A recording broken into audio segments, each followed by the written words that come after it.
tapi Allah masih sayang sama dia. Dosanya waktu siang itu diazab Allah dengan tidak menikmati manisnya tahajud malam, diazab Allah di dunia supaya di akhirat nanti tak dapat lagi azab. Dosa orang yang melakukan perbuatan maksiat di waktu siang, maka diharamkan Allah mendapatkan manisnya, nikmatnya munajat, bersujud, berdoa di tengah malam. Nah, jadi banyak yang kita anggap azab sebenarnya bukan azab. Miskin bukan azab, susah bukan azab, risau bukan azab, duri menusuk tapak kaki bukan azab, dilaporkan ke Mabes bukan azab. Saudara yang dimuliakan Allah Subhanahu wa taala, justru azab adalah ketika tertidur lelap sampai azan subuh tiba. Alhamdulillah, malam ini yang paling afdolnya tahajud itu jam berapa Pak Ustaz? Sepertiga malam. Malam itu dihitungnya sejak jam berapa? Dari mulai setelah Isya. Jadi ngitungnya dari jam 8, 9, 10, 11, 12, 1, 2, 3, 4, 5 dibagi 3, 9, 10, 11, 12, 1, 2, 3, 4, 5. Begitu cara membagi malam itu. Maka yang paling afdal adalah 12, 1, 2. Itu makanya ada ustaz dulu menjelaskan kapan waktu yang afdal salat tahajud ustaz? Ya agak-agak jam 2 lah. Tapi zaman Nabi tak ada jam. Dari mana ustaz tahu jam 2? Ustaz kau tanya-tanya. Dan begitu dari dulu. Cara ngitungnya begitu. Ngitung malam itu dari azan Isya ke azan subuh. Nah, jadi kalau dihitung dari jam 8 azan Isya, 9, 10, 11, 12, 1, 2, 3, 4, 5. Jadi kalau saya tahajud jam 9 Pak Ustaz, sah. Tapi waktunya tak afdal, tak utama. Dia mau pergi naik pesawat ke luar negeri, pesawatnya jam 11. Habis Isya itu sholat dia. Tapi tak ada tidur dulu. Kalau tidur dulu namanya tahajud. Kalau tak ada tidurnya namanya qiyamul lail. Itu beda tahajud sama qiyamul lail. Tak dapat tahajud karena tak tidur, dapat qiyamul lail. Jangan menunggu tidur sampai tak tahajud. Kau kenapa tak pernah sholat malam? Itulah aku payah. Aku kalau udah tidur ni azan subuh baru bangun. Maka ma la yadraku kulluh la yutraku kulluh. Kalau tak dapat semuanya, jangan tinggalkan semua. Tak dapat di awal waktu, di tengah waktu. 12, 1, 2 bagus, tapi berat. Banyak di antara bapak ibu yang siangnya terlalu lelah sehingga waktu malamnya pun payah. Maka bangunnya udah mau azan subuh jam 5. Bangun jam 4. Apakah hilang tahajudnya? Tetap. Jam 4 tetap bangun tahajud. Yang paling bagus sekali adalah mandi di waktu subuh. Kenapa begitu? Oh, mandi waktu subuh ini kan kena rematik Pak Ustaz. Yang rematik itu dari azan maghrib ke jam 12 malam. Makanya dilarang, banyak sebagian orang meyakini jangan mandi maghrib, nanti dicubit hantu, biru-biru kulit. Pergeseran waktu siang dan malam. Dulu anak-anak kecil selalu dilarang, jangan lari-lari maghrib, banyak setan. Nah, yang tak boleh itu adalah dari mulai tenggelam matahari sampai jam 12 malam. Adapun dari jam 1 ke subuh, bahkan ada terapi penyembuhan mandi malam. Sehat, segar bugar. Oleh sebab itu maka bagus bangun malam mandi, tapi tak sampai pada wajib hukumnya. Apalagi dia banyak silap salah berdosa kemudian mandi taubat, dia diniatkannya mandi taubat, bagus sekali. Ma min muslimin yuznibu dzamban. Ada orang silap salah buat dosa, summa yatatahhar, bersuci dia. Suci ada 3, mandi, wudu, tayammum. Yang tak bisa mandi, wudu. Wudu pun tak bisa, kata dokter tak boleh kena air. Kalau kena air mati. Tayamum, belajar tayamum bagus. Yang tak bisa tayamum, tak mungkin tak bisa tayamum. Tak bisa tayamum sendiri, ditayamumkan. Boleh dia ditayamumkan, diajarkan tayamum. Tayamum pun tak bisa, mati je lah. Habis sudah batas limit waktu untuk beribadah kepada Allah Subhanahu wa ta'ala. Kenapa kita masih hidup malam ini? Banyak orang lebih muda dari kita, lebih sehat dari kita, lebih hebat dari kita, mati. Orang kalau nengok saya banyak, wah aku tengok gaya Ustaz ini tak lama lagi. Banyak orang yang lebih sehat dari saya mati duluan, saya hidup. Ustaz sering-sering jogging biar agak segar sedikit, banyak habis jogging mati.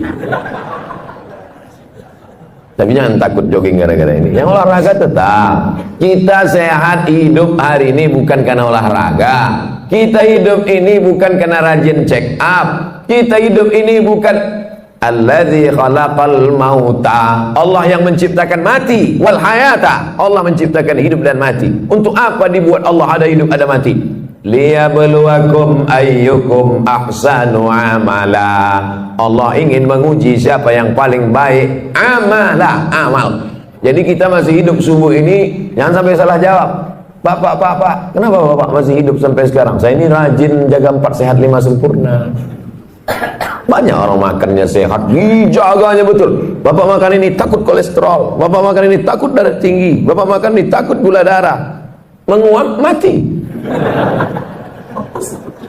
Alladzi khalaqal mauta wal hayata. Surat Al-Mulk juz 29 surat yang pertama. Allah ciptakan hidup mati ini, dibuatnya kita hari ini hidup, tujuannya untuk beramal. Makanya alhamdulillah kita balas semua nikmat Allah itu subuh ini, kita bangun buka mata langsung beramal. Apa amal yang pertama? Zikir. Alhamdulillahilladzi ahyana ba'dama amatana wa ilaihin nusyur. Dulu orang begitu kalau bangun tidur, bangun alhamdulillah. Dia enggak sekarang, begitu bangun langsung ambil HP. Bapak Ibu yang dimuliakan Allah Subhanahu wa ta'ala, setelah bersih apa salat yang paling bagus dilaksanakan? Salat sunat wudu. Dalilnya mana? Hadis riwayat dari Bilal bin Rabah. Bilal, ya Rasulullah, ku dengar suara selopmu dalam surga. Suara sendal bergesek ke lantai, kresek. Apa maknanya kalau kita dengar suara selop orang? Itu menunjukkan dia dekat. Suara selopnya kedengaran. Sebagian orang begitu. Ada juga sebagian lagi tak terdengar suara selopnya, tercium bau asapnya. Merokok. Ku dengar suara selop sendalmu dalam surga, hai Bilal. Apa amal kau Bilal? Kata Bilal, aku tak pernah meninggalkan solat sunnah setelah bersuci berwudu. Tak pernah dibuat Nabi, tak pernah disuruh Nabi, tak pernah diajarkan Nabi, tak pernah Nabi mengatakan, hai orang beriman, kalian kalau habis wudu sholat sunatlah kalian. Tak pernah. Itu murni inisiatif, ide dari Bilal. Setiap habis wudu sholat sunat dia, setiap habis wudu sholat sunat dia. Lalu kemudian Allah tunjukkan kepada Sayyidina wa Maulana Muhammad sallallahu alaihi wasallam, ini balasan amal Bilal. Nabi bertanya, itu bukan Nabi tak tahu, Nabi mau ngasih tahu pada orang yang menuduh bahwa perbuatan baik itu jangan asal dilaksanakan. Nih perbuatan baik yang tak pernah dibuat Nabi tapi disetujui Nabi. Engkau masuk surga gara-gara amalmu wahai Bilal. Maka kita pun kalau mau ikut amal baik, habis wudu salat sunat. Bagi yang pakai usolli sunnatal wudu raka'ataini lillahi ta'ala. Bagi al-wasliyah pakai usolli. Muhammadiyah tak pakai usolli. Allahu Akbar. Niatnya di mana? Dalam hati. Tak usah berkelahi antara al-wasliyah Muhammadiyah. Kau, aku dua-dua tak pernah buat. Parah. Seumur hidup tak pernah sholat sunat wudu agak sekali. Buatlah banyak-banyak Pak Ustaz, asal setiap habis wudu sholat sunat wudu. Bagus sekali. Lalu setelah sholat sunat, ayatnya Pak Ustaz terserah. Faqra'u ma tayassara minal Qur'an. Bacalah apa yang mudah bagimu dari Al-Qur'an. Ghairil maghdubi alaihim waladdallin. Amin. Apa yang ingat? Kebetulan orang baru balik haji. Ingat ayat haji? Wa atimmul hajja wal umrata lillah. Ayat apa ingat? Ayat tentang kurban Pak Ustaz. Inna a'tainakal kautsar fasholli li rabbika wanhar inna syani'aka huwal abtar. Apa aja ayat yang kau ingat, itu baca. Kalau tak baca ayat Pak Ustaz, sholatnya sah. Membaca ayat itu hukumnya sunnah. Tak dibacanya ayat sah, tapi parah kali lah itu pula. Baca ayat pun tak bisa. Kalau qul huwallah aja saya baca Pak Ustaz, sah. Ada sahabat Nabi membaca ayat dalam sunat, solat sunat, dari mulai habis isya sampai azan subuh. Ayatnya tak diganti-gantinya, qul huwallah. Namanya Qatadah bin Nu'man. Nama kitab yang menceritakan Al-Musnad. Nama pengarang Al-Musnad Ahmad bin Hambal, meninggal tahun 241. Nama kerennya Imam Hambali. Hambal artinya karpet. Orang Medan bilang hambal karpet kan? Coba kau bawa hambal tuh, hambal. Imam Hambali, Ahmad bin Hambal. Di dalam kitab itu disebutkan, hadisnya sahih. Qatadah bin Nu'man salat sunat dari isya sampai subuh, ayatnya qul huwallah, tak diganti-gantinya. Dilaporkan ke Nabi, ya Rasulullah, ini ada orang aneh ini, ayatnya tak diganti-gantinya, qul huwallah aja. Apa kata Nabi sallallahu alaihi wasallam? Innaha la ta'dilu sulusal Quran. Qul huwallah itu sama dengan sepertiga Quran. Dibacanya bolak-balik dari isya sampai subuh, maka dia sudah seperti menghatamkan Quran berkali-kali. Jadi yang hafal qul huwallah jangan berkecil hati. Ini nilai betul-betul gini Pak Ustaz. Bapak Ibu yang dimuliakan Allah Subhanahu wa taala, setelah selesai salat sunat wudu, bagus lagi salat sunat taubat. Asal disebut tau, terbayang toco. Makan tak salah, tapi makan dalam Islam itu tujuannya liyuqima sulbahu, menegakkan tulang belakang. Ini Bapak Ibu bisa tegak tulang belakang ini kan karena makan semalam. Coba kalau tak makan, asal agak-agak mau duduk tumbang. Oleh sebab itu maka masalah makan tak salah. Kulu, makanlah. Washrabu, minumlah. Wala tusrifu, jangan berlebih-lebihan. Lalu kemudian solat sunat taubat. Usolli sunat taubat raka'ataini lillahi ta'ala. Apa dosa saya Ustaz? Kenapa saya mesti solat sunat taubat? Dosa saya apa? Dosa engkau karena kau mengaku tak berdosa, itulah dosa. Jangan sangka dosa itu mencuri, ngerampok, berzina, minum khamar. Mengaku tak berdosa, itu sudah dosa. Kenapa begitu? Karena Nabi Muhammad sallallahu alaihi wasallam, apa kata Nabi? Inni tubtu ila rabbi, aku bertobat sehari semalam. Istaghfartu, aku beristighfar sehari semalam aktsar min mi'ati marrah, lebih dari 100 kali, atau kama qala Rasulullah sallallahu alaihi wasallam. Apa dosa Nabi? Mana ada dosa dia? Dia bukan pernah buat dosa berzina, makan haram, tak ada dosa dia. Di zaman jahiliyah pun orang jahiliyah menggelar dia Al-Amin, orang paling jujur dan amanah. Ternyata diteliti ulama, kenapa Nabi itu istighfar taubatnya sampai 100 kali sehari semalam? Apa salah dia? Karena dia menghitung lupanya dihitung sebagai dosa. Lupa dia dihitung dosa. Kalaulah lupa kita ini dihitung dosa, tak ada kita ini masuk surga. Dalam sembahyang pun kadang lupa.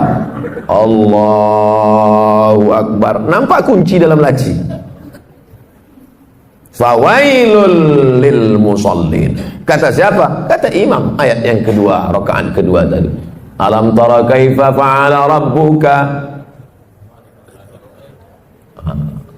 ara'aita. Untung ada yang meluruskan.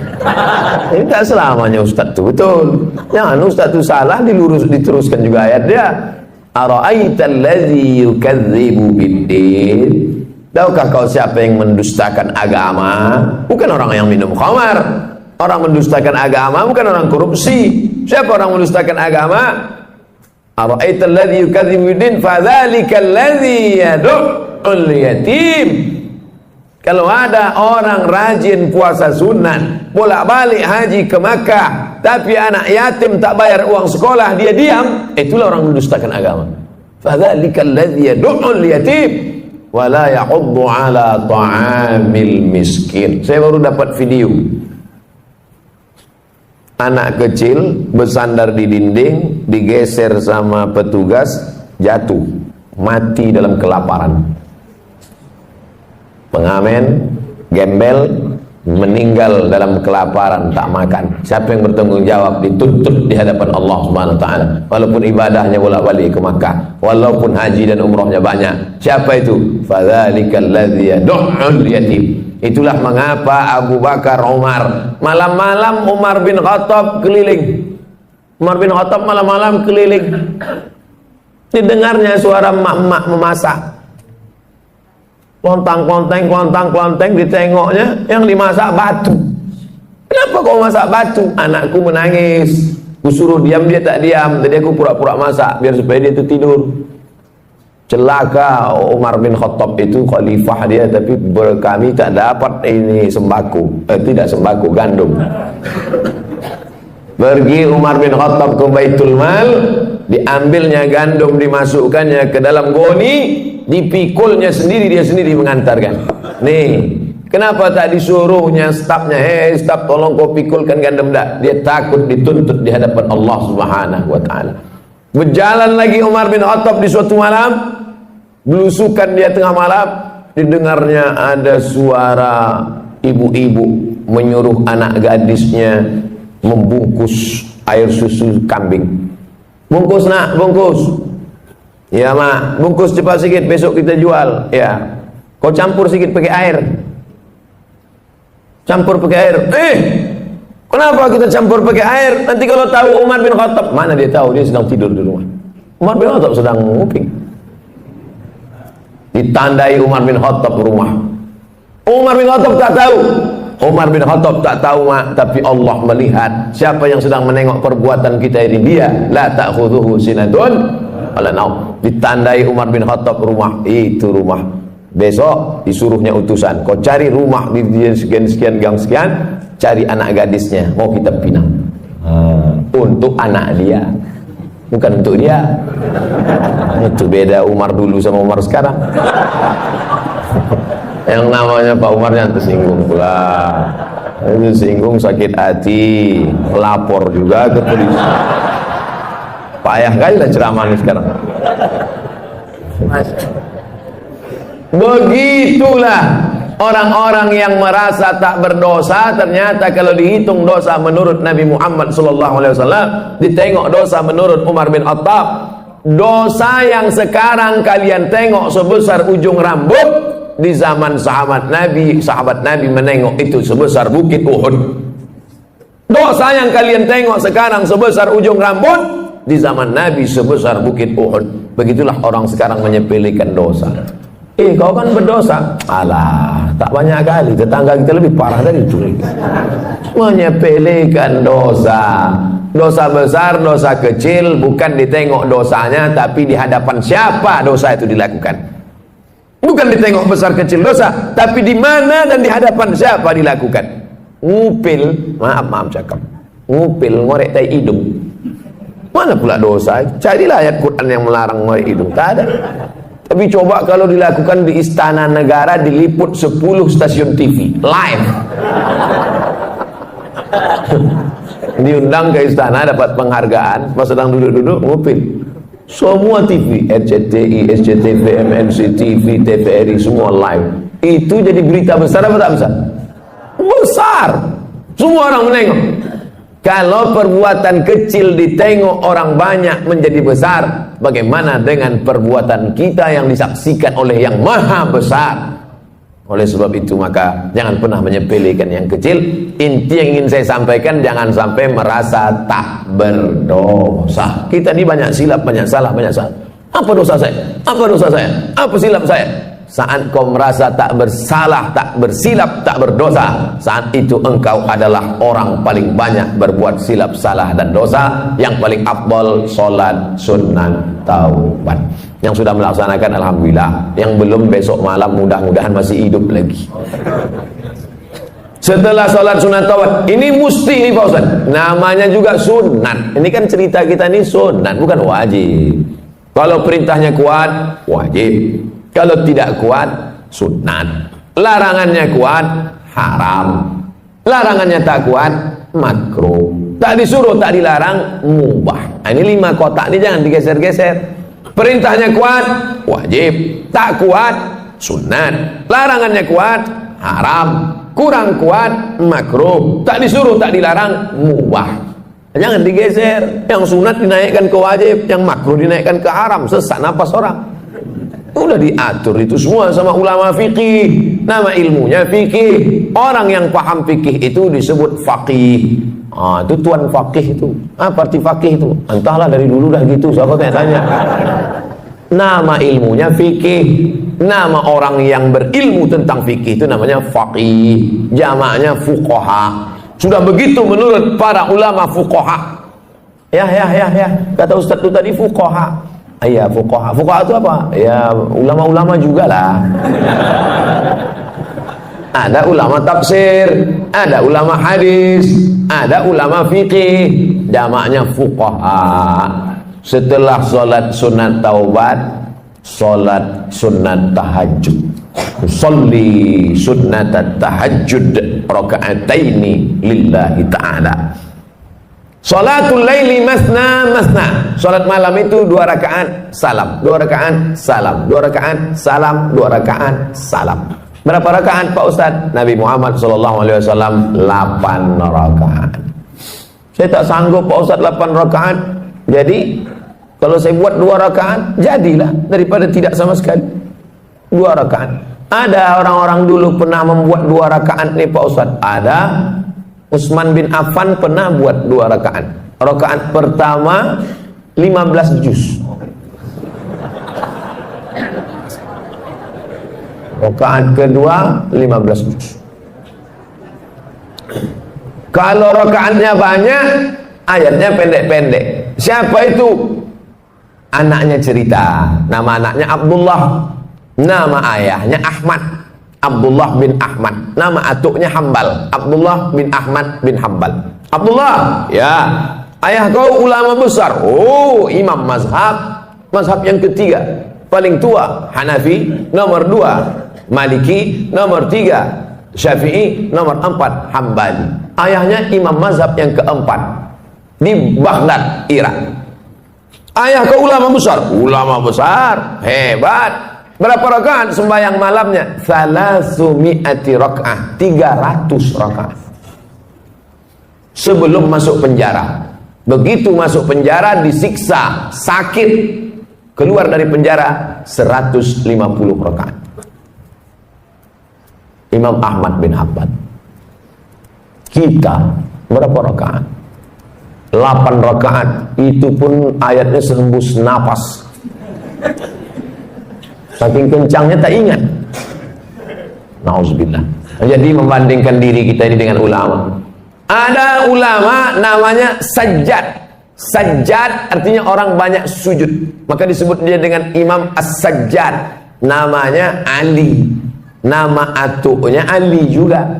Ali bin Husain bin Ali, suami Fatimah binti Muhammad sallallahu alaihi wasallam. Jadi kalau dihitung dari Nabi keberapa dia itu? Ali bin Husain bin Fatimah binti Muhammad SAW, cicit Nabi. Namanya Ali Zainal Abidin. Zainal artinya perhiasan, Abidin orang ahli ibadah. Zainal Abidin perhiasan ahli ibadah. Sajjad karena banyak sujud. Sujudnya sehari semalam 1000 kali. Begitu disebutkan dalam biografinya Syiar A'lam An-Nubala. Saya sebutkan cerita ini supaya kita jangan membesarkan diri, merasa amal sudah banyak karena menghitung diri dengan orang yang tak sembahyang. Kalau tengok masalah akhirat, tengok ke atas, tengok ulama-ulama, tengok imam-imam yang hebat-hebat luar biasa. Musim haji, ini jamaah haji pulang. Mereka pun pergi juga ke Makkah melaksanakan haji. Imam Syafi'i, satu lagi pula Imam ahli hadis Yahya bin Ma'in, satu lagi Imam Ahmad bin Hanbal, Imam Hambali. Jadi Imam Syafi'i sama Imam Hambali itu sezaman, bahkan guru dengan murid. Imam Syafi'i gurunya, Imam Hambali muridnya, walaupun berbeda mereka dalam masalah fikih. Sama-sama haji, 1 tahun, 1 rumah, 1 kamar. Balik sholat isya dari Masjidil Haram, tidur di kamar. Imam Syafi'i berbaring miring, Imam Hambali tegak rukuk sujud, tegak rukuk sujud, tegak rukuk sujud sampai azan Isya. Selesai salat subuh di Masjidil Haram, pulang, Imam Syafi'i bertanya, Hambali, ya, ku tengok kau tadi malam dari Isya sampai subuh tegak rukuk sujud, tegak rukuk sujud, apa yang kau buat? Kata Imam Hambali, aku mengkhatamkan Quran dalam tahajudku malam tadi. Imam Syafi'i bertanya ke Imam Yahya bin Ma'in, Yahya, ku tengok kau tadi malam miring kiri, miring kanan, miring kiri, miring kanan, tak tidur-tidur. Apa yang kau buat? Aku sedang menyeleksi hadis sahih, hadis palsu, hadis sahih, hadis palsu, hadis sahih, hadis palsu. Tidak pakai laptop, bukan macam Ustaz sekarang. Lalu mereka bertanya balik ke Imam Syafi'i, Syafi'i, kau menengok kami berarti kau tak tidur tadi malam? Tidak. Apa yang kau buat? Aku mengeluarkan hukum halal, haram, makruh, mubah, 200 hukum keluar tadi malam dari Quran dan hadis. Andai kita jamaah yang keempat malam itu, kebetulan satu kloter sama orang itu, apa lagi yang kita buat malam itu agak? Mungkin nasib memoto mereka bertiga aja lah.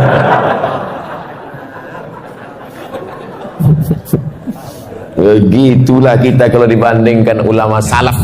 Itu yang salaf tuh. Salaf artinya hidup di abad 3 pertama. Yang kata Nabi, khairul qurun qarni, sebaik-baik abad adalah abadku, tsummal ladzina yalunahum, seabad sesudah itu, tsummal ladzina yalunahum, seabad sudah itu. 3 abad pertama ini disebut dengan generasi salaf. Jadi kalau ada orang sekarang mengatakan saya salaf, salaf kudis. Yang betul itu adalah kita pengikut ulama salaf, bukan kita nih salaf. Salaf kaki 3 ialah pengikut ulama salaf kita ini, mengikut akhlak mereka, mengikut ibadah mereka. Kalau kita ikut mereka, maka kita akan bisa bersama dengan mereka dalam surga Jannatul Firdaus. Nabi Muhammad sallallahu alaihi wasallam. Nah, setelah dapat 8 rakaat mengikut Nabi sallallahu alaihi wasallam, Nabi itu 8 rakaat, ya. Yang menengok siapa? Istri dia, namanya Ummul Mukminin, ibunya orang beriman, Sayyidatuna Aisyah radhiyallahu anha. Aku tengok Nabi salat. Berapa rakaat Nabi salat? Kata dia 11 rakaat. Karena 8 ditambah 3 ditutup dengan witir. Ij'alu akhir salatikumul laila al-witra. Jadikanlah salat malam kalian yang terakhir ditutup dengan witir. Makanya habis tahajud 8 tu tutup witir. Usolli sunnatal witri salasa rakaatin. Bagi yang mau 3 rakaat 1 salam, tidak pakai tasyahud awal supaya tak sama macam maghrib. Tapi bagi yang mazhab Syafi'i dibuat dia 2-1. Witir kan ganjil Pak Ustaz, ya. Lalu yang 2 itu apa namanya? Syafa'. Wal fajri walayalin ashri wasyaf'i wal watri. Watri ganjil, syafa' genap.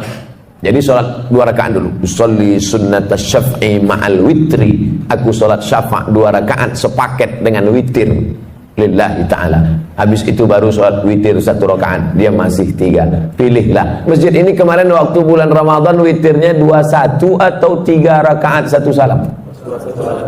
21 dengan 3 rakaat 1 salam. Dalam mazhab Syafi'i lebih afdal 21, karena yang 2 rakaat 1 salam itu iftitahnya 2 kali, tasyahudnya 2 kali, lebih banyak amalnya. Tapi saya tak menyalahkan yang 3 rakaat 1 salam tanpa tasyahud awal supaya tak sama dengan maghrib, karena ada juga dalam pendapat para ulama. Tak perlu mempermasalahkan yang tak masalah sehingga menjadi masalah. Disitulah letak masalahnya.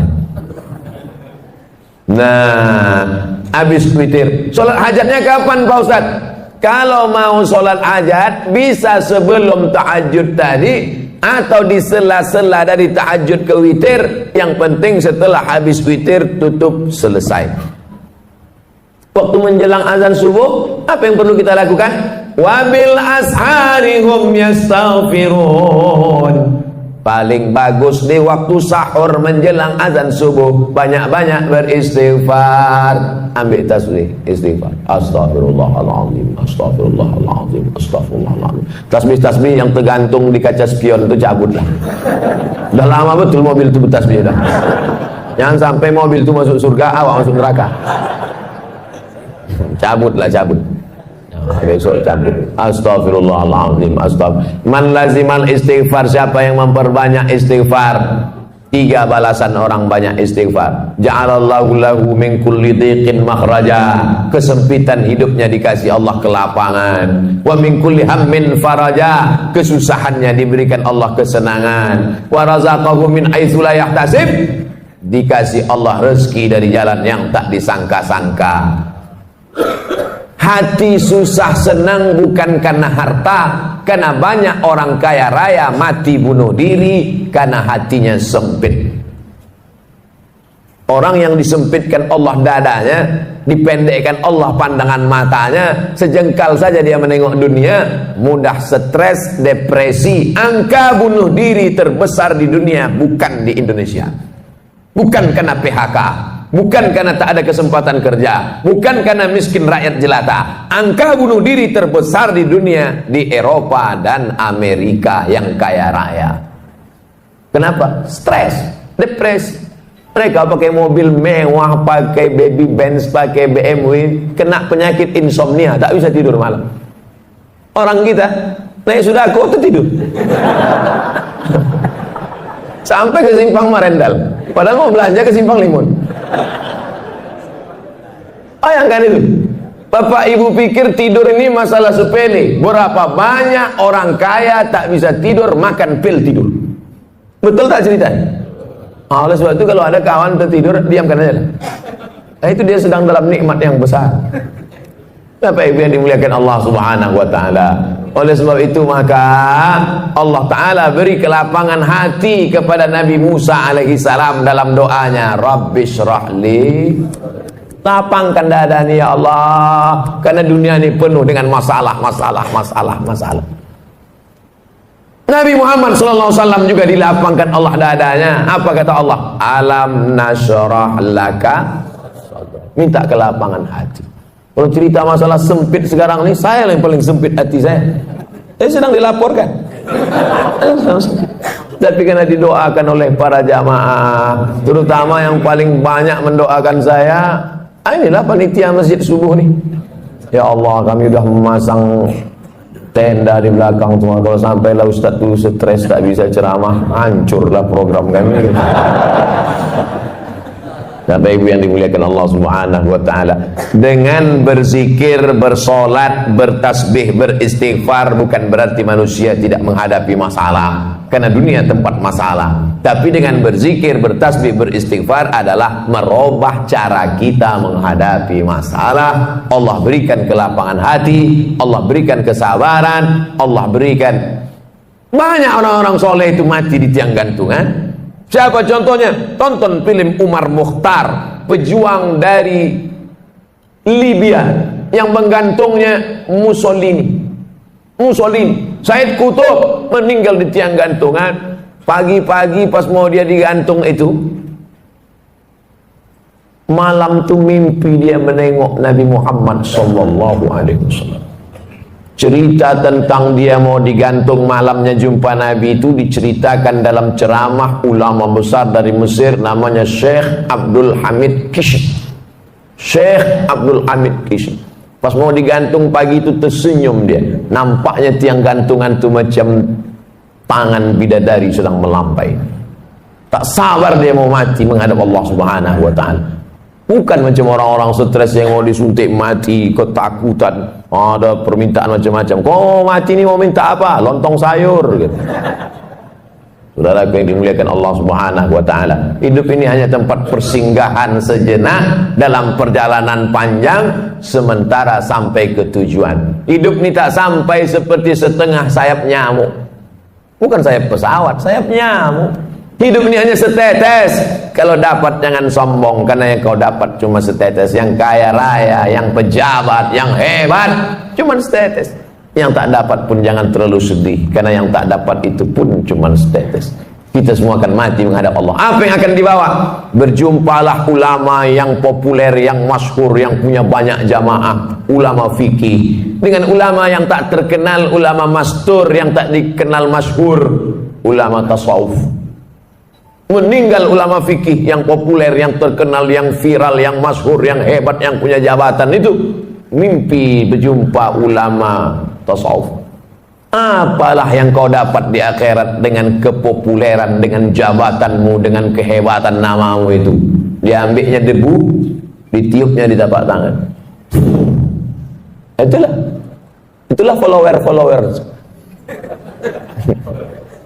Itulah semua. Ambil debu, hembuskan ke tapak tangan. Tak bermakna. Lalu mana yang membuat engkau dapat rahmat Allah? 2 rakaat di tengah malam yang sunyi saat dan tak ditengok orang. Itu yang dapat menolong di hadapan Allah Subhanahu wa taala. Oleh sebab itu paksakan diri, pasang alarm jam weker agak 2 biji. 2 tak juga terbangun, beli jam yang ketiga yang bisa menyipak. Supaya terbangun kita di hadapan Allah. Rahimallahu imra'an, Allah mencurahkan rahmatnya pada suami allazi aiqadha ahlahu, yang membangunkan istrinya. Allah mencurahkan rahmat pada suami yang membangunkan istrinya dengan menyiramkan air, mengajak dia tahajud malam. Rahimallahu imra'atan, Allah merahmati istri perempuan. Ada laki-laki, ada lagi tren sekarang LGBT. Nauzubillah. Rahimallahu imra'atan, Allah merahmati perempuan allati aiqazat zaujaha, yang membangunkan suaminya. Al-mu'minun suami, wal mu'minat istri, ba'dhum awliya'u ba'd, saling tolong menolong dalam hal kebaikan walaupun kewajibannya itu suami. Ya ayyuhalladzina amanu, hai para suami, qu anfusakum, jaga istrimu, wa ahlikum, anakmu, naro, dari api neraka. Aslinya yang mengajak solat, yang mengajar solat, yang membangunkan solat, yang mengingatkan solat, suami. Tapi dunia sudah mau kiamat. Yang sekarang banyak bertanya, Ustaz, apa doanya biar suami saya mau solat? Jadi laki kau tak sembahyang? Enggak. Dari dulu atau sampai sekarang? Memang dari nikah tak sembahyang. Kenapa mau sama dia? Saya pun dulu tak sembahyang. Belakang-belakangan ini tobat saya Pak Ustaz. Laki saya tetap Fir'aun. Sabar ibu, sabar, banyak-banyak doa sama Allah. 2 gendangnya, kalau tak dia mati, ibu mati. Inilah bapak nih, cerita laki ibu tu mati, bapak ketawa pula. Mestinya sedih lah. Bapak ibu yang dimuliakan Allah Subhanahu wa ta'ala, sampai pada akhirnya azan subuh pun berkumandang. Tahanlah kita dengan wudhu tadi. Kalau wudhunya batal, diganti tajdidul wudhu, memperbaharui wudhu. Kalau saya ragu Pak Ustaz, batal apa tak batal? Batal apa tak batal? Al yaqinu la yuzalu bisyak. Keyakinan yang kuat tak mungkin dirusak oleh ragu. Hatta tasma'a sautan, jangan kau wudhu lagi, jangan kau batalkan solatmu. Kalau datang bisik-bisik, batal wudhumu, batal wudhumu, batal wudhumu, batal wudhumu, jangan kau berhenti solat. Hatta tasma'a sautan, sampai kau dengar suara, au tajidarian, atau kau cium bau. Dengar suara, tercium bau, baru batal. Tak ada suara, tak ada berbau, tak batal. Tak bersuara, bau, batal. Kadang kita ini kan diganggu-ganggu setan. Udah batal. Itu memang kerja setan. Jangan disalah-salahkan setan. Kenapa setan ini gini? Itulah kerja aku, kata dia. Itulah kerja dia, SOP dia. SOS, standar operasional setan. Nah, azan subuh ke masjid, raka'atal fajri, 2 rakaat qabliyah subuh, khairum minad dunya wa ma fiha. Siapa yang paling kaya di dunia ini sekarang? Bill Gates, yang punya Microsoft. Siapa yang paling kaya di dunia ini sekarang? Yang punya Yahoo, yang punya Google, Facebook. Siapa yang paling kaya di dunia ini sekarang? Yang paling kaya sekarang adalah kita, karena kita sudah dapat dunia dan seisinya qabliyah subuh. Yang tadi qabliyah subuh, yang tadi tak qabliyah subuh, masbuk terlambat, boleh qabliyah subuh setelah sholat subuh, tapi jangan di masjid. Balik ke rumah, qabliyah subuh, qadha, diganti. Tapi jangan tiap-tiap subuh. Sekali-sekali. Kalau tiap-tiap subuh itu namanya hobi. Usolli sunnatas subhi raka'ataini qabliyatan. Ayatnya rakaat pertama qul ya ayyuhal kafirun. Rakaat kedua qul huwallahu ahad. Kenapa itu ayat yang dipilih? Qul ya ayyuhal kafirun. kau boleh tetangga dengan non muslim, kau boleh sekantor dengan beda agama, tapi sebelum matahari terbit kau sudah kuatkan akidah wala ana abadu ma abattum wala antum abiduna ma abud lakum dinukum. Jadi rakaat kedua kuatkan benteng, Tuhanmu bukan satu, bukan dua, bukan tiga. Qul huwallahu ahad, Allahus somad. Meminta hanya kepada dia, Allahus somad. Siapa dia? Lam yalid wa lam yulad walam yakul lahu kufuwan ahad. Habis itu barulah sholat subuh. Kalau qabliyah subuhnya saja lebih baik daripada dunia dan seisinya, apalagi sholat subuhnya. Kalau sudah sholat subuh macam sholat Jumat begini, ini tanda Palestina tak lama lagi akan merdeka. Tapi jangan subuhnya aja. Bapak Ibu yang dimuliakan Allah, Allah bisa karena biasa, dari kecil terlonjak-lonjak, sudah besar terbawa-bawa, sudah tua terubah tidak. Oleh sebab itu anak-anak kecil ini dibangunkan pagi, sholat subuh, sholat subuh, sholat subuh. Sholat subuh nak, kata ayahnya. Apa kata emaknya? Biarkan aja lah bang, tanggal merah. Mana ada sholat tanggal merah? Oleh sebab itu maka dididik dia. Kalaulah sempat dia nanti tua, agak-agak nyasar, agak-agak salah jalan sikit, tapi nanti teringat dia. Mungkin bapak bukan ustaz, tak pandai berceramah, tak pernah mengajar dia, ya ayyuhallazina amanu. Tapi tangan bapak menenteng tangan dia, asal mau ke masjid tarik dia, nanti sampai masanya diingatnya itu. Saya berjumpa sama promotor musik. Promotor musik tahu sendirilah, band itulah sembahyang dia. Putar juga kepalanya, tapi mabuk, bukan berzikir. Saya tak sholat Pak Ustaz, tak puasa Pak Ustaz. Kalau sudah membawa grup musik tur 6 bulan, dari mulai Aceh, Medan, Riau, Jambi, Palembang, Lampung, Bengkulu, 6 bulan. Tur lagi Kalimantan, tur lagi, sampai akhirnya suatu petang duduk saya di atas pentas musik mau show nanti malam, habis masang-masang lampu segala macam, pas matahari mau tenggelam nampak saya merah di ufuk barat, terdengar suara azan. Allahu Akbar, Allahu Akbar. Pas sedang itu teringat saya almarhum ayah menenteng tangan saya ke masjid dulu waktu kecil. Saya tinggalkan semua, tawat saya. Betapa kenangan kecil ke masjid berkesan luar biasa. Oleh sebab itu jangan pernah bosan, jangan pernah muak. Kenapa? Boleh jadi di situ nanti titik Allah mengingatkan memori dia, nyasar-nyasar dia, salah jalan dia, pakai narkoba dia, diskotik dia, tapi akhirnya dia berputar, dapatnya jalan balik menuju jalan Allah Subhanahu wa taala. Salat subuh. Ustaz besok jadi imam ya? Jangan dulu, suara saya ini sedang keras. Suara berceramah ini keras, dibawa menjadi imam macam kopi kering bunyinya. Alhamdulillah. Makmum di belakang macam tak ada aja imam lain. Kita tahu diri, mentang-mentang petantang-petenteng Ustaz, silakan maju Pak Ustaz. Iya, kita ukur diri kita. Ada imam yang lebih layak maju, biarlah imam tetap aja Pak maju. Yang kedua, saya tak mau maju ini petantang-petenteng, takut salah adab. Rupanya di masjid itu tak pakai kunut, awak berkunut. Rupanya masjid itu berkunut, kita tak berkunut. Gara-gara kunut, kata jamaah, ustaz itu tak berkunut, tak usahlah kita dengar ceramahnya. Kunut ni hukumnya sunat ab'ad dalam mazhab Syafi'i. Kalau lupa baca kunut, sujud sahwi.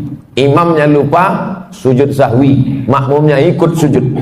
Allahu Akbar, subhana man la yanamu wa la yashu. Maha suci Allah yang tak tidur dan tak lupa. Allahu Akbar, duduk, sujud lagi. Subhana man la yanamu wa la yashu, baru salam. Assalamualaikum warahmatullahi, menurut mazhab Syafi'i. Rupanya masjid kita tadi berkunut. Allahumma hdina fi man hadait. Makmum tinggal amin, 5 amin. Allahumma hdina fi man hadait, amin. Wa'afina fi man afait, amin. Wa tawallana fi man tawallait, amin. Wa barik lana fi ma atait, amin. Wa qina bi rahmatika syarra ma qadait, amin. sisanya tak diaminkan, baca sendiri. Fa innaka taqdi wa la yuqda 'alaika wa innahu la yadhillu man walayta wa la yu'izzu man hadaita tabarakta rabbana wa ta'ala falakal hamdu 'ala ma qadaita nastaghfiruka wa natubu ilaik. Tutup dengan selawat wa sallallahu ala sayyidina Muhammadin nabiyil ummi wa ala alihi wa sahbihi wa baraka wa sallam. Tak hafal Pak Ustaz, gerak-gerakkan aja mulut. Doa sunat, diam aja. Diam. Yang wajib itu rukun Fatihah. Sunat baca. Tak bisa baca, diam. Ingat Allah Subhanahu wa taala. Lalu kemudian setelah sholat pula kita tak keluar masjid. Ma min muslimin yudhnibu dzamban man shallal ghadata fi jama'atin, siapa yang sholat subuh berjamaah summa qa'ada yadhkurullah, habis sholat dia tak keluar masjid tapi duduk berzikir. Majelis ilmu ini majelis zikir, karena yang kita bahas, kita ceritakan tak ada lain Quran, hadis, pendapat ulama, Quran, hadis, pendapat ulama. Siapa yang sholat subuh berjamaah duduk berzikir dengan Allah hatta tatul asyam, sampai terbit matahari. Mudah ngitungnya. Sekarang maghrib jam berapa? Jam 6.39. Nanti sholat isyraq mulai jam 6.39. Tapi tak berlaku di Saudi Arabia. Ini untuk Indonesia tropis. Bagi yang payah untuk menghitung kapan mulai sholat sunat isyraq, maka 6.39 sholat sunat isyraq. Syarat sholat sunat isyraq 3. Sholat subuh berjamaah, duduk berzikir mengingat Allah sampai terbit matahari. Sholat sunat isyraq 2 rakaat. Usolli sunnatal isyraq, pakai qaf. Isyraq artinya terbit matahari. Kalau pakai kaf, isyraq syirik. Kau sembahyang apa tadi? Sembahyang isyraq, sembahyang syirik lah. Nama waktunya syuruq, nama sholatnya isyraq. Usolli sunnatal isyraq raka'atain lillahi ta'ala. Nanti kita sholat sunat isyraq. Habis ini saya jawab pertanyaan.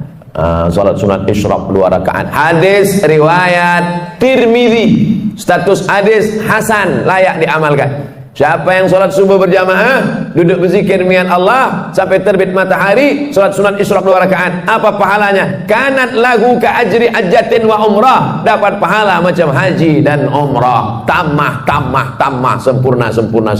Yang sudah bayar ONH jangan bangga. Bayar 2017, berangkat 2031. Kenduri tiap tahun. 2030 mati. Tapi Allah kasih jalan lain. Yang tak punya duit jangan kecewa, jangan kecil hati. Sholat subuh berjamaah, duduk berzikir dengan Allah sampai terbit matahari, sholat sunat isyraq 2 rakaat. Tapi yang udah bayar ONH jangan ditarik balik. Jangan nanti balik dari sini pergi ke bank. Saya tarik balik ONH, kenapa? Tadi udah dapat pahala macam haji dan umrah. Tak dapat sekali sehari, seminggu sekali. Alhamdulillah subuh ini dapat kita laksanakan. Akhirnya saya mulai jam tadi 5:30, sekarang 6:30, sesuai janji 60 menit. Diurutkan dari mulai bangun tidur sampai terbit matahari. Selanjutnya kita jawab pertanyaan. Nanti selesai ini kita masing-masing langsung sholat sunat isyraq masing-masing. Supaya saya kasih tahu supaya jangan menghidupkan kamera masing-masing. Kita sedang safar. Safar maksudnya musafir. Namanya safar, orangnya musafir.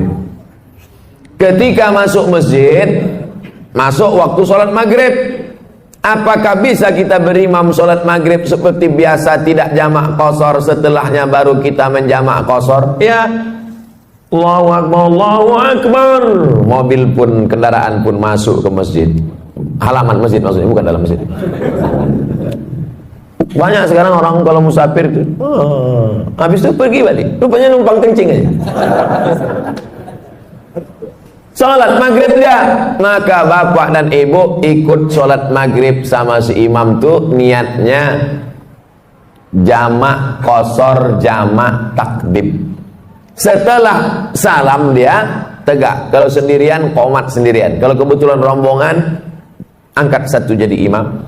Sholat isya jamak qashar, jamak takdim. Udah selesai. Kasusnya sekarang zuhur. Pas zuhur ikut imam, jamak qashar, jamak takdim. Berapa rakaat? 4. Tapi qasar 2 Pak Ustaz. Kenapa 4? Karena imamnya mukim. Imamnya mukim. Al-imam ju'ilal imam liutamma bi. Imam itu diangkat untuk diikuti. Kita ngikut imam. Imamnya 4, kita pun ikut 4. Nanti setelah salam tegak lagi jamak qasar, jamak takdim, asarnya 2. Zuhurnya 4 karena ikut imamnya mukim. Tapi karena saya ustad, imam pun tak mau maju. Tengoknya saya, Ustaz Somad, silakan maju Ustaz. Saya bilang saya ini musafir, bapak yang mukimlah jadi imam. Tak apa-apa Pak Ustaz, Ustazlah tetap maju. Akhirnya saya maju, sholat zuhurnya saya 2 rakaat, tapi makmumnya tetap 4. Assalamualaikum warahmatullah. Saya musafir, makmumnya mukim. Makmum yang mukim itu tegak menambah 2 rakaat. Jangan bingung, ini banyak makmum bingung. Tengoknya imam salam, aku salam apa tidak ya? Nah, begitu kalau musafir. Berapa jarak kilometer musafir nih Pak Ustadz? 89 kilometer. Medan kisaran 160. Medan Pekanbaru 600. Yang tak percaya hitung sendiri. Setelah sholat Idul Fitri, Idul Adha, apa boleh kita sholat duha? Sholat duha waktunya terbuka dari mulai syuruk lewat 15 menit 6.39 sampai 10 menit 15 menit menjelang azan zuhur. Zuhur 12.32 kurang 15, 12.15. Masih ada waktu duha. Jumlah rakaatnya tidak terbatas, unlimited edition. Tapi katanya ada yang mengatakan 2 rakaat Pak Ustaz. Hadis riwayat Abu Hurairah, Ausani Khalili, orang yang kucintai berpesan padaku jangan tinggalkan 2 rakaat. Katanya ada yang mengatakan 8 rakaat Pak Ustaz. Hadis Ummu Hani, Nabi sholat 8 rakaat. Katanya ada yang mengatakan tak berbatas Pak Ustaz. Riwayat Aisyah radhiyallahu anha, karena Rasulullah SAW yusalli 4 rakaatin thumma yazidu ma syaa. Nabi menambah sesuai kehendaknya. Jadi yang 2 ada riwayat, yang 8 ada riwayat, yang batas. Jadi Idul Adha, Idul Fitri, kapan mau dia laksanakan ditambahnya lagi, maka tetap boleh sholat duha. Apakah batal wudhu suami istri kalau bersentuhan Pak Ustaz? Aula mastumun nisa, kalau kau menyentuh perempuan, menurut mazhab Hanafi tak batal. Karena makna la mastumun nisa di situ bukan menyentuh kulit. Maaf cakap makna la mastumun nisa jima, berhubungan kelamin baru batal. Hanafi. Mazhab Maliki mengatakan bersentuh kulit kalau bersyahwat baru batal. Kalau tak ada syahwat tak batal. Kebetulan kawan-kawan saya dari Muhammadiyah pakai majelis tarjih, mereka tarjihkan mazhab Maliki ini dalam masalah bersentuhan. Makanya dia sebelum pergi ke kantor salam, mama, papa pergi dulu ya, sampai di kantor sholat duha aja. Kau tak wuduk lagi? Tak batal kok, aku tak nafsu sama tadi waktu salam. Mazhab Syafi'i makna la mastumun nisa, bersentuhan kulit, bernafsu ataupun tak bernafsu batal. Al-Wasliyah pakai mazhab Syafi'i. Makanya asal bersentuhan batal. Apalagi tinggal di Medan, Sungai Deli, di tepi sungai, air banyak. Saya jelaskan 3-3 ini supaya kita tak berkelahi masalah ini. Nanti datang orang jamaah tabligh dari India, Pakistan, Bangladesh, mazhabnya Hanafi, tak kita salahkan. Dia misalnya jalan sama istrinya, lalu kemudian pegang tangan, lalu kemudian dia sholat. Oh, ini aliran sesat ini. Karena kita berwudu, dia tak berwudu. Selama masih ahlus sunnah wal jamaah. Ustadz sendiri pakai yang mana? Saya pakai mazhab Syafi'i. Asal bersentuh, batal, saya wudu balik. Asal bersentuh, batal, saya wudu lagi. Tapi dia tak salahkan Hanafi dengan Maliki. Guru-guru saya di Maroko mazhabnya Maliki. Gimana mau saya salahkan mazhab Maliki? Salah mazhab Maliki. Murid durhaka lah saya. Saya pegang mazhab Syafi'i. Apa kelebihannya kalau Ustaz pegang mazhab Syafi'i dalam kasus ini? Setan tak bisa menggoda.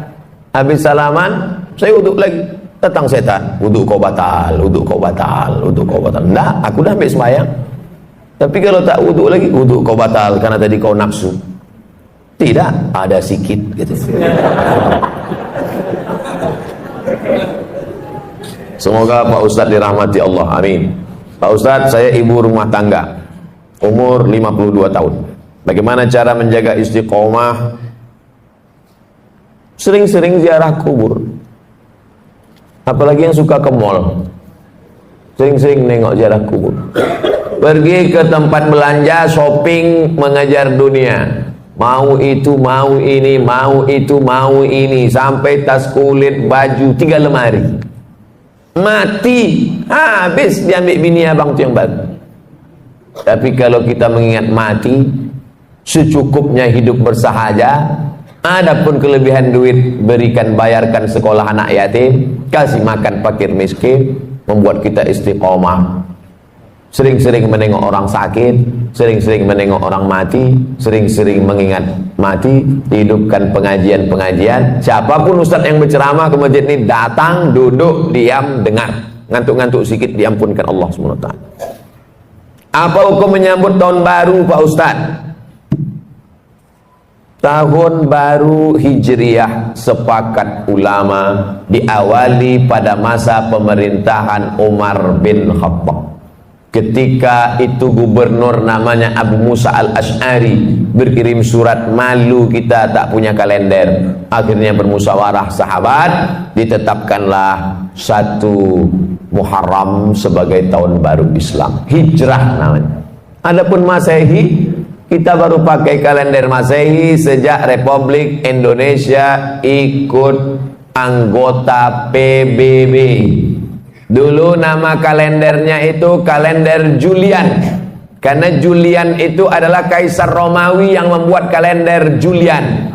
Bulan 1 dibuat nama patung, namanya Januari. Januari itu kepalanya 2. Carilah patung Januari di internet. Patung Januari, kepalanya 2, satu ke muka, satu ke belakang. Itu maka dibuat dia bulan 1, karena dia meninggalkan 2019 menatap 2020. Romawi punya, sebelum Nabi Isa alaihissalam. Lalu kemudian kalender Julian ini diambil dari Romawi, dibawa ke Vatikan Roma pada masa Paus Gregorius. Makanya kalender itu berubah, sekarang namanya menjadi Gregorian Calendar. Dari Kaisar Julian ke Paus Gregorius. Ketika terbentuk PBB, Persatuan Bangsa-Bangsa, bingung mau pakai kalender mana. Akhirnya disepakatilah pakai kalender Gregorian Calendar. Dikirimkanlah ke seluruh dunia memakai kalender. Supaya sepakat, jangan sampai salah tanggal. Nanti jangan sampai PBB pakai Gregorian, Indonesia pakai Hijriah. Akhirnya clash. Supaya sepakat tanggalnya, dipakailah seluruh anggota PBB memakai Gregorian Calendar. Supaya tahu kita sejarah kalender ini datangnya dari mana. Romawi, Vatikan, barulah sampai ke kita. Makanya surat-surat sultan dulu, Sultan Delhi, Sultan Serdang, Sultan Langkat, Iskandar Muda Aceh, bahkan Sultan Jogja, semuanya pakai kalender Hijriah atau kalender Jawa, tahun Saka. Nah, ini tentang sejarah kalender. Tapi gubernur bupati kita di Indonesia sudah bagus, banyak. Malam tahun baru itu supaya anak muda tidak mabuk, tidak geng motor, tidak pesta narkoba sampai pagi, dibuatlah acara zikir. Tahun lalu 2019 wali kota Langsa membuat zikir bersama live TV One tahun lalu, supaya anak-anak muda ini dialihkan perhatiannya. Kalau tidak mereka mabuk sampai pagi. Kertas terakhir. Saya menyukai pekerjaan saya, tapi tidak dengan atasan saya.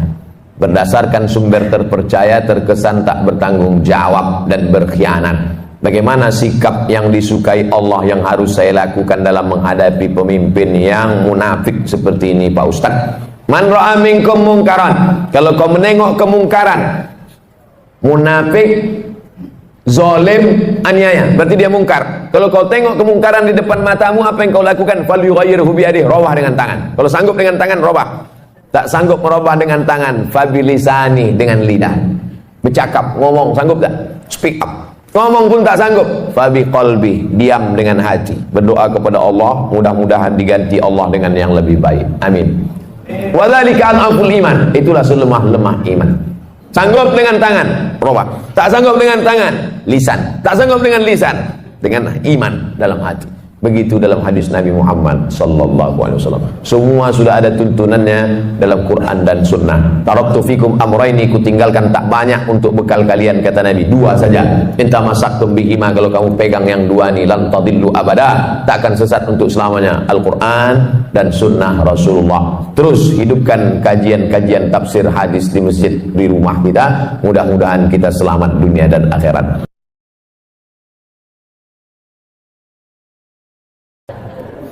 Begitulah orang-orang yang merasa tak berdosa, ternyata kalau dihitung dosa menurut Nabi Muhammad SAW, ditengok dosa menurut Umar bin Khattab, dosa yang sekarang kalian tengok sebesar ujung rambut, di zaman sahabat Nabi menengok itu sebesar bukit Uhud. Dosa yang kalian tengok sekarang sebesar ujung rambut, di zaman Nabi sebesar bukit Uhud. Begitulah orang sekarang menyepelekan dosa. Kau kan berdosa. Alah, tak banyak kali. Tetangga kita lebih parah dari itu. Menyepelekan dosa. Dosa besar, dosa kecil, bukan ditengok dosanya, tapi di hadapan siapa dosa itu dilakukan. Bukan ditengok besar kecil dosa, tapi di mana dan di hadapan siapa dilakukan. Ngupil, maaf cakap, ngupil, ngorek tai hidung. Mana pula dosa? Carilah ayat Quran yang melarang ngorek hidung. Tak ada. Tapi coba kalau dilakukan di Istana Negara, diliput 10 stasiun TV live. Diundang ke istana, dapat penghargaan, pas sedang duduk-duduk ngupil. Semua TV, RCTI, SCTV, MNC TV, TVRI, semua live. Itu jadi berita besar apa tak besar? Besar. Semua orang menengok. Kalau perbuatan kecil ditengok orang banyak menjadi besar, bagaimana dengan perbuatan kita yang disaksikan oleh yang maha besar? Oleh sebab itu maka jangan pernah menyepelekan yang kecil. Inti yang ingin saya sampaikan, jangan sampai merasa tak berdosa. Kita ini banyak silap, banyak salah, banyak salah. Apa dosa saya? Apa dosa saya? Apa silap saya? Saat kau merasa tak bersalah, tak bersilap, tak berdosa, saat itu engkau adalah orang paling banyak berbuat silap, salah dan dosa. Yang paling afdal solat sunat taubat. Yang sudah melaksanakan alhamdulillah, yang belum besok malam mudah-mudahan masih hidup lagi.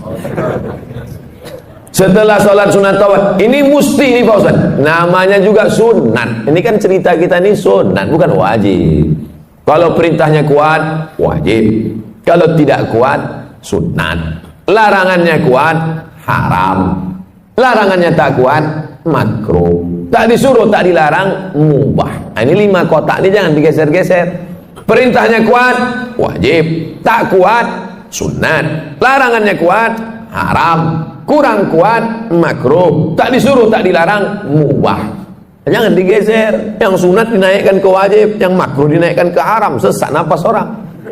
Udah diatur itu semua sama ulama fikih. Nama ilmunya fikih. Orang yang paham fikih itu disebut faqih. Itu tuan faqih itu. Apa arti faqih itu? Entahlah, dari dulu dah gitu. Siapa tanya-tanya. Nama ilmunya fikih. Nama orang yang berilmu tentang fikih itu namanya faqih. Jamaknya fuqaha. Sudah begitu menurut para ulama fuqaha. Ya. Kata Ustaz itu tadi fuqaha. Iya, fuqaha. Fuqaha itu apa? Ya, ulama-ulama juga lah. Ada ulama tafsir, ada ulama hadis, ada ulama fikih. Jamaknya fuqaha. Setelah solat sunat taubat, solat sunat tahajud. Usolli sunat tahajud raka'ataini lillahi ta'ala. Salatul laili masna masna. Salat malam itu 2 rakaat salam, 2 rakaat salam, 2 rakaat salam, 2 rakaat salam. Berapa rakaat Pak Ustaz? Nabi Muhammad SAW 8 rakaat. Saya tak sanggup Pak Ustaz 8 rakaat. Jadi kalau saya buat 2 rakaat, jadilah daripada tidak sama sekali. 2 rakaat. Ada orang-orang dulu pernah membuat 2 rakaat nih Pak Ustaz. Ada. Utsman bin Affan pernah buat 2 rakaat. Rakaat pertama 15 juz. Rakaat kedua 15 juz. Kalau rakaatnya banyak, ayatnya pendek-pendek. Siapa itu? Anaknya cerita, nama anaknya Abdullah, nama ayahnya Ahmad, Abdullah bin Ahmad. Nama atuknya Hambal, Abdullah bin Ahmad bin Hambal. Abdullah, ya, ayah kau ulama besar. Oh, imam mazhab yang ketiga, paling tua Hanafi, nomor 2 Maliki, nomor 3 Syafi'i, nomor 4 Hambali. Ayahnya imam mazhab yang keempat di Baghdad, Irak. Ayah kau ulama besar, hebat. Berapa rakaat sembahyang malamnya? 300 rakaat, 300 rakaat. Sebelum masuk penjara. Begitu masuk penjara disiksa, sakit. Keluar dari penjara 150 rakaat. Imam Ahmad bin Hanbal. Kita berapa rakaat? 8 rakaat. Itu pun ayatnya sembus napas. Saking kencangnya tak ingat. Nauzubillah. Jadi membandingkan diri kita ini dengan ulama. Ada ulama namanya Sajjad. Sajjad artinya orang banyak sujud. Maka disebut dia dengan Imam As-Sajjad. Namanya Ali. Nama atuknya Ali juga. Ali bin Husain bin Ali, suami Fatimah binti Muhammad sallallahu alaihi wasallam. Jadi kalau dihitung dari Nabi keberapa dia itu? Ali bin Husain bin Fatimah binti Muhammad SAW, cicit Nabi. Namanya Ali Zainal Abidin. Zainal artinya perhiasan, Abidin orang ahli ibadah. Zainal Abidin perhiasan ahli ibadah. Sajjad karena banyak sujud. Sujudnya sehari semalam 1000 kali. Begitu disebutkan dalam biografinya Syiar A'lam An-Nubala. Saya sebutkan cerita ini supaya kita jangan membesarkan diri, merasa amal sudah banyak karena menghitung diri dengan orang yang tak sembahyang. Kalau tengok masalah akhirat, tengok ke atas, tengok ulama-ulama, tengok imam-imam yang hebat-hebat luar biasa. Musim haji, ini jamaah haji pulang. Mereka pun pergi juga ke Makkah melaksanakan haji. Imam Syafi'i, satu lagi pula Imam Ali Hadis Yahya bin Ma'in, satu lagi Imam Ahmad bin Hanbal, Imam Hambali. Jadi Imam Syafi'i sama Imam Hambali itu sezaman, bahkan guru dengan murid. Imam Syafi'i gurunya, Imam Hambali muridnya, walaupun berbeda mereka dalam masalah fikih. Sama-sama haji, 1 tahun, 1 rumah, 1 kamar. Balik sholat isya dari Masjidil Haram, tidur di kamar. Imam Syafi'i berbaring miring, Imam Hambali tegak rukuk sujud, tegak rukuk sujud, tegak rukuk sujud sampai azan isya. Selesai sholat subuh di Masjidil Haram, pulang, Imam Syafi'i bertanya, Hambali, ya, ku tengok kau tadi malam dari isya sampai subuh tegak rukuk sujud, tegak rukuk sujud, apa yang kau buat? Kata Imam Hambali, aku mengkhatamkan Quran dalam tahajudku malam tadi. Imam Syafi'i bertanya ke Imam Yahya bin Ma'in, Yahya, ku tengok kau tadi malam miring kiri, miring kanan, miring kiri, miring kanan, tak tidur-tidur. Apa yang kau buat? Aku sedang menyeleksi hadis sahih, hadis palsu, hadis sahih, hadis palsu, hadis sahih, hadis palsu. Tidak pakai laptop, bukan macam Ustaz sekarang. Lalu mereka bertanya balik ke Imam Syafi'i, Syafi'i, kau menengok kami, berarti kau tak tidur tadi malam? Tidak. Apa yang kau buat? Aku mengeluarkan hukum halal, haram, makruh, mubah. 200 hukum keluar tadi malam dari Quran dan hadis. Andai kita jamaah yang keempat malam itu, kebetulan satu kloter sama orang itu, apa lagi yang kita buat malam itu agak? Mungkin nasib memoto mereka bertiga aja.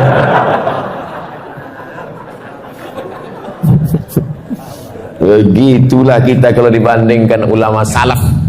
Itu yang salaf tuh. Salaf artinya yang hidup di abad 3 pertama. Yang kata Nabi, khairul qurun qarni, sebaik-baik abad adalah abadku, tsummal ladzina yalunahum, seabad sesudah itu, tsummal ladzina yalunahum, seabad sudah itu. 3 abad pertama ini disebut dengan generasi salaf. Jadi kalau ada orang sekarang mengatakan saya salaf, salaf kudis. Yang betul itu adalah kita pengikut ulama salaf, bukan kita nih salaf. Salaf kaki 3 ialah Mengikut ulama salaf kita ini, mengikut akhlak mereka, mengikut ibadah mereka. Kalau kita ikut mereka, maka kita akan bisa bersama dengan mereka dalam surga Jannatul Firdaus. Nabi Muhammad sallallahu alaihi wasallam. Nah, setelah dapat 8 rakaat mengikut Nabi sallallahu alaihi wasallam, Nabi itu 8 rakaat, ya. Yang menengok siapa? Istri dia, namanya Ummul Mukminin, ibunya orang beriman, Sayyidatuna Aisyah radhiyallahu anha. Aku tengok Nabi salat. Berapa rakaat Nabi salat? Kata dia 11 rakaat. Karena 8 ditambah 3 ditutup dengan witir. Ij'alu akhir salatikum al-laila al-witra. Jadikanlah salat malam kalian yang terakhir ditutup dengan witir. Makanya habis tahajud 8 tuh tutup witir. Usolli sunnatal witri salasa rakaatin. Bagi yang mau 3 rakaat 1 salam, tidak pakai tasyahud awal supaya tak sama macam maghrib. Tapi bagi yang mazhab Syafi'i dibuat dia 2-1. Witir kan ganjil Pak Ustaz, ya. Lalu yang 2 itu apa namanya? Syafa'. Wal fajri walayalin ashri wasyaf'i wal watri. Watri ganjil, syafa' genap. Jadi sholat 2 rakaat dulu. Usolli sunnata syaf'i ma'al witri. Aku sholat syafa' 2 rakaat sepaket dengan witir lillahi ta'ala. Habis itu baru sholat witir 1 rakaat. Dia masih 3. Pilihlah. Masjid ini kemarin waktu bulan Ramadan witirnya 21 atau 3 rakaat 1 salam. 21 dengan 3 rakaat 1 salam. Dalam mazhab Syafi'i lebih afdal 21, karena yang 2 rakaat 1 salam itu iftitahnya 2 kali, tasyahudnya 2 kali, lebih banyak amalnya. Tapi saya tak menyalahkan yang 3 rakaat 1 salam tanpa tasyahud awal supaya tak sama dengan maghrib, karena ada juga dalam pendapat para ulama. Tak perlu mempermasalahkan yang tak masalah sehingga menjadi masalah. Disitulah letak masalahnya. Nah, habis witir, sholat hajatnya kapan Pak Ustaz? Kalau mau sholat hajat bisa sebelum tahajud tadi atau di sela-sela dari tahajud ke witir. Yang penting setelah habis witir tutup, selesai. Waktu menjelang azan subuh, apa yang perlu kita lakukan? Wabil ashari hum yastaghfirun. Paling bagus di waktu sahur menjelang azan subuh, banyak-banyak beristighfar. Ambil tasbih, istighfar. Astaghfirullahaladzim, astaghfirullahaladzim, astaghfirullahaladzim. Tasbih-tasbih yang tergantung di kaca spion itu cabutlah. Udah lama betul mobil itu bertasbih dah. Jangan sampai mobil itu masuk surga, awak masuk neraka. Cabutlah, cabut. Besok cabut. Astaghfirullahaladzim, astaghfirullah. Man lazimal istighfar, siapa yang memperbanyak istighfar, 3 balasan orang banyak istighfar. Ja'alallahu lahu min kulli dhiqin makhraja. Kesempitan hidupnya dikasih Allah kelapangan. Wa min kulli hammin faraja. Kesusahannya diberikan Allah kesenangan. Wa razaqahu min haitsu la yahtasib. Dikasih Allah rezeki dari jalan yang tak disangka-sangka. Hati susah senang bukan karena harta, karena banyak orang kaya raya mati bunuh diri karena hatinya sempit. Orang yang disempitkan Allah dadanya, dipendekkan Allah pandangan matanya, sejengkal saja dia menengok dunia, mudah stres, depresi. Angka bunuh diri terbesar di dunia bukan di Indonesia. Bukan karena PHK, bukan karena tak ada kesempatan kerja, bukan karena miskin rakyat jelata. Angka bunuh diri terbesar di dunia di Eropa dan Amerika yang kaya raya. Kenapa? Stres, depresi. Mereka pakai mobil mewah, pakai baby Benz, pakai BMW, kena penyakit insomnia, tak bisa tidur malam. Orang kita naik sudako tertidur.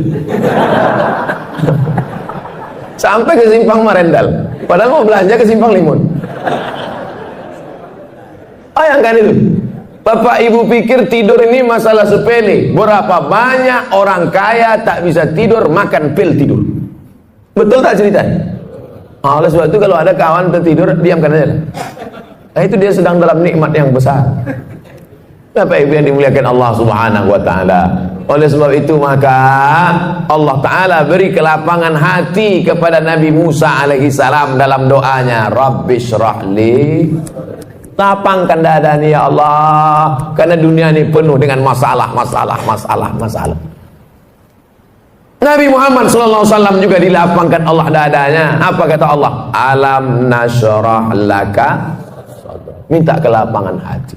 Kalau cerita masalah sempit sekarang ini, saya yang paling sempit hati saya. Saya sedang dilaporkan. Tapi karena didoakan oleh para jamaah, terutama yang paling banyak mendoakan saya, inilah panitia masjid subuh nih. Ya Allah, kami sudah memasang tenda di belakang semua. Kalau sampailah Ustaz dulu stres tak bisa ceramah, hancurlah program kami. Kata ibu yang dimuliakan Allah Subhanahu wa Ta'ala, dengan berzikir, bersolat, bertasbih, beristighfar bukan berarti manusia tidak menghadapi masalah, karena dunia tempat masalah. Tapi dengan berzikir, bertasbih, beristighfar adalah merubah cara kita menghadapi masalah. Allah berikan kelapangan hati, Allah berikan kesabaran, Allah berikan. Banyak orang-orang soleh itu mati di tiang gantungan. Siapa contohnya? Tonton film Umar Mukhtar, pejuang dari Libya yang menggantungnya Mussolini. Said Qutb meninggal di tiang gantungan. Pagi-pagi pas mau dia digantung itu, malam tu mimpi dia menengok Nabi Muhammad SAW. Cerita tentang dia mau digantung malamnya jumpa Nabi itu diceritakan dalam ceramah ulama besar dari Mesir, namanya Syekh Abdul Hamid Kishk. Syekh Abdul Hamid Kishk. Pas mau digantung pagi itu tersenyum dia. Nampaknya tiang gantungan itu macam tangan bidadari sedang melampai. Tak sabar dia mau mati menghadap Allah Subhanahu wa Ta'ala. Bukan macam orang-orang stres yang mau disuntik mati, ketakutan, ada permintaan macam-macam. Kau mati ni mau minta apa? Lontong sayur gitu. Saudara yang dimuliakan Allah Subhanahu wa Ta'ala, hidup ini hanya tempat persinggahan sejenak dalam perjalanan panjang sementara sampai ke tujuan. Hidup ini tak sampai seperti setengah sayap nyamuk. Bukan sayap pesawat, sayap nyamuk. Hidup ini hanya setetes. Kalau dapat jangan sombong, karena yang kau dapat cuma setetes. Yang kaya raya, yang pejabat, yang hebat, cuma setetes. Yang tak dapat pun jangan terlalu sedih, karena yang tak dapat itu pun cuma setetes. Kita semua akan mati menghadap Allah. Apa yang akan dibawa? Berjumpalah ulama yang populer, yang masyhur, yang punya banyak jamaah, ulama fikih, dengan ulama yang tak terkenal, ulama mastur yang tak dikenal masyhur, ulama tasawuf. Meninggal ulama fikih yang populer, yang terkenal, yang viral, yang masyhur, yang hebat, yang punya jabatan itu, mimpi berjumpa ulama tasawuf. Apalah yang kau dapat di akhirat dengan kepopuleran, dengan jabatanmu, dengan kehebatan namamu itu? Diambilnya debu, ditiupnya di tapak tangan. Itulah follower. Itulah semua. Ambil debu, hembuskan ke tapak tangan, tak bermakna. Lalu mana yang membuat engkau dapat rahmat Allah? 2 rakaat di tengah malam yang sunyi saat tak ditengok orang. Itulah yang dapat menolong di hadapan Allah Subhanahu wa Ta'ala. Oleh sebab itu paksa-paksakan diri, pasang alarm, jam weker agak 2 biji. 2 tak juga terbangun, beli jam yang ketiga yang bisa menyipak. Supaya terbangun kita di hadapan Allah. Rahimallahu imra'an, Allah mencurahkan rahmatnya pada suami allazi aiqadha ahlahu, yang membangunkan istrinya. Allah mencurahkan rahmat pada suami yang membangunkan istrinya dengan menyiramkan air, mengajak dia tahajud malam.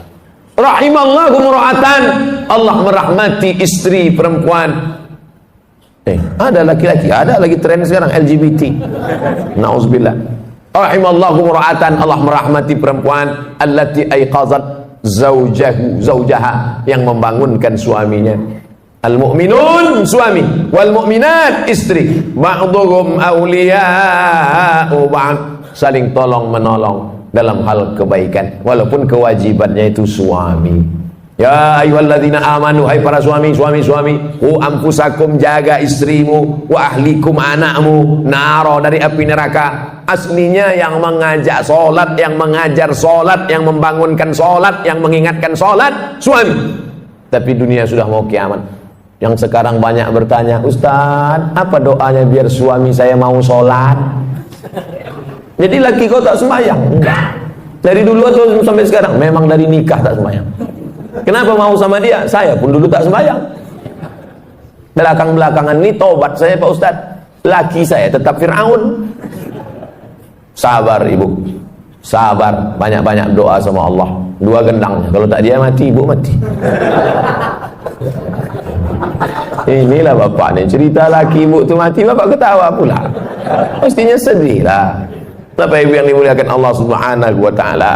Sampai pada akhirnya azan subuh pun berkumandang. Tahanlah kita dengan wudhu tadi. Kalau wudhunya batal, diganti tajdidul wudhu, memperbaharui wudhu. Kalau saya ragu Pak Ustaz, batal apa tak batal? Batal apa tak batal? Al yaqinu la yuzalu bisyak. Keyakinan yang kuat tak mungkin dirusak oleh ragu. Hatta tasma'a sautan, jangan kau wudhu lagi, jangan kau batalkan solatmu. Kalau datang bisik-bisik, batal wudhumu, batal wudhumu, batal wudhumu, batal wudhumu, jangan kau berhenti solat. Hatta tasma'a sautan, sampai kau dengar suara, au tajidari'an, atau kau cium bau. Dengar suara, tercium bau, baru batal. Tak ada suara, tak ada berbau, tak batal. Tak bersuara, bau, batal. Kadang kita ini kan diganggu-ganggu setan, udah batal, udah batal, udah batal, udah batal. Itu memang kerja setan. Jangan disalah-salahkan setan. Kenapa setan ini gini? Itulah kerja aku, kata dia.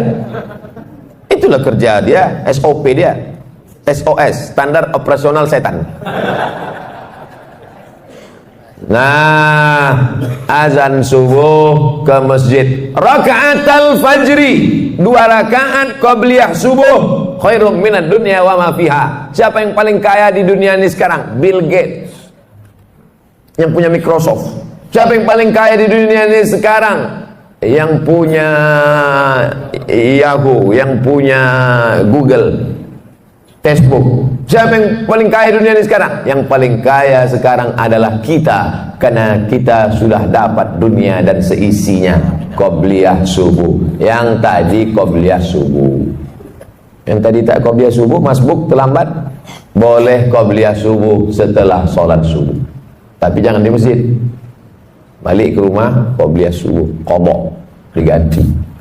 Tapi jangan tiap-tiap subuh. Sekali-sekali. Kalau tiap-tiap subuh itu namanya hobi. Usolli sunnatas subhi raka'ataini qabliyatan.